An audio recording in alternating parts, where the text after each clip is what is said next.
बोलो भक्त भगवान की जय। देवराज प्रयाग ये तीर्थों के राजा कहे जाते हैं। और एक समय की बात है कि तीर्थराज प्रयाग, वहाँ सब लोग गंगा जमुना त्रिवेणी में जो स्नान करते हैं, स्नान करने के बाद तमाम प्रकार के कलुषित हो जाते हैं। माघ के महीने में माघ मकर गत रवि जब होई, तीर्थ पति हैं आव सब कोई। सब स्नान करते हैं, साधु आते हैं, संत आते हैं, महात्मा आते हैं। वहाँ चोर भी जाते हैं और बटमार भी जाते हैं।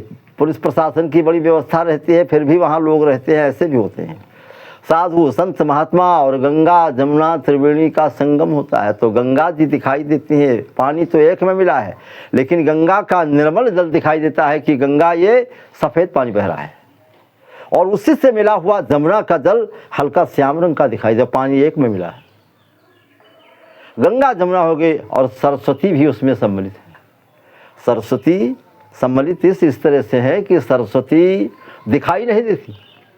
क्यों नहीं दिखाई देती? कई लोगों ने पूछा क्यों नहीं दिखाई देती, तो कहा दिखाई इसलिए नहीं देती हैं कि जब से भगवान राम को वनवास हुआ और रास्ते में पहुँचे, गंगा के पास पहुँचे, केवट के पास उतर के निकले तो गंगा जमुना त्रिवेणी का संगम तो दिखाई देता है, लेकिन गंगा जी सरस्वती जी दिखाई नहीं पड़ती। कहा क्यों?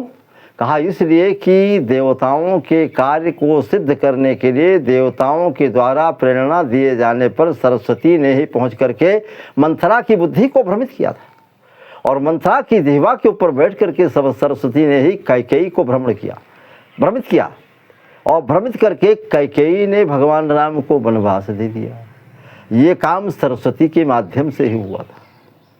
तो जब सरस्वती पहले परेशान तो बहुत हुई, लेकिन बड़ी शंका पैदा हो, बहुत परेशान थी कि देखो अब हम क्या करें।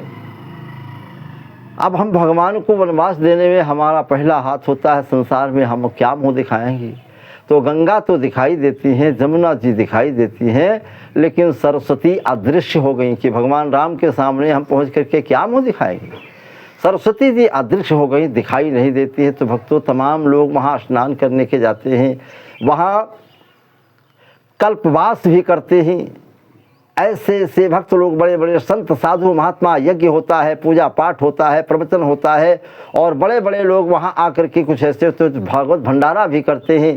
सारी व्यवस्थाएं होती, बड़ा आनंद आता है। ये तीर्थ में, तीर्थराज प्रयाग में बहुत बड़ा सत्संग का अवसर है। सभी संत, कई संप्रदाय के लोग आते हैं। दादू पंथी भी जाते हैं, कबीर पंथी भी जाते हैं, जय गुरुदेव भी पहुंचते हैं। और वहाँ वैष्णव संप्रदाय के जाते हैं, शैवी संप्रदाय के जाते हैं और कनफटा जोगी भी जाते हैं। वहाँ सिरघुटा मोट जोगी भी जाते हैं। लिखा है, लेकिन भैया इतना सब, नख बिन कटा देखा, शीश बिन जटा देखा, जोगी कनफटा देखा, छार लाए तन में मौनी अनबोल देखा, सेवरा सिर छोड़ देखा, भीतर से पोल देखा, पाखंडी बन में सूर देखा, क्रूर देखा, धनी भरपूर देखा, ऐसन को देखा जो भूल रहे धन में, आदि अंतहों तक सुखी देखा, जन्मों के दुखी देखा, मगर ऐसो नहीं देखो जाके लोभ न हो तन में। ये सब किसी को नहीं छोड़ता है, बस फर्क होता है किसी में ज़्यादा है, किसी में कम है। अब स्नान तो कर दिया सब। अब देवराज प्रताप जो है ये तो पाप की वजह से देवराज प्रयाग जो है तो काले हो जाते हैं और इनका घोड़ा भी काला हो जाता है।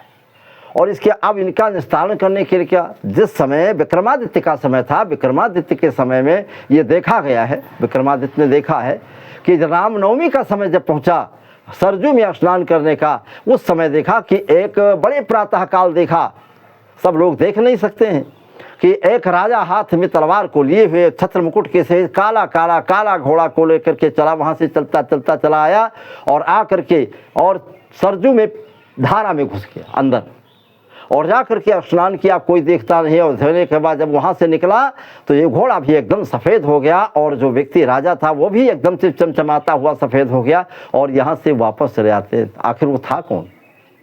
वो थे देवराज प्रयाग। देवराज प्रयाग थे और पूरे साल में जितना कलुषित हो जाते हैं पाप की वजह से, और रामनवमी के दिन आकर के सरजू में स्नान करते हैं तो उनका सारा पाप हो जाता है। तो लिखा जाता है कि एक बार रामनवमी में उपवास करके और नवमी में भगवान के यहाँ स्नान करने से सरजू में तमाम जो पापों का समूह होता है, पापों का पुंज होता है, पातक का पुंज होता है, वो भी सब समाप्त हो जाता है। इसलिए भक्तों, रामनवमी बिल्कुल आपके निकट है। और रामनवमी में जाकर के भगवान के राम जन्मभूमि में दर्शन करो, हनुमानगढ़ी के दर्शन करो, मणि पर्वत पर जाकर के दर्शन करो, और संतों के जो बड़े बड़े अखाड़े हैं वहाँ जाकर के दर्शन करो, और सरजू में स्नान करो। स्नान करने से पाप ताप सभी धुल जाएंगे, और जब पाप धुल जाएंगे तो भगवान के सन्निकट आप पहुँच जाएंगे। भगवान का भजन को प्रार्थना करो, वहीं से तुम्हारा सारा काम बन जाएगा। प्रेम से बोलो भक्त भगवान की जय।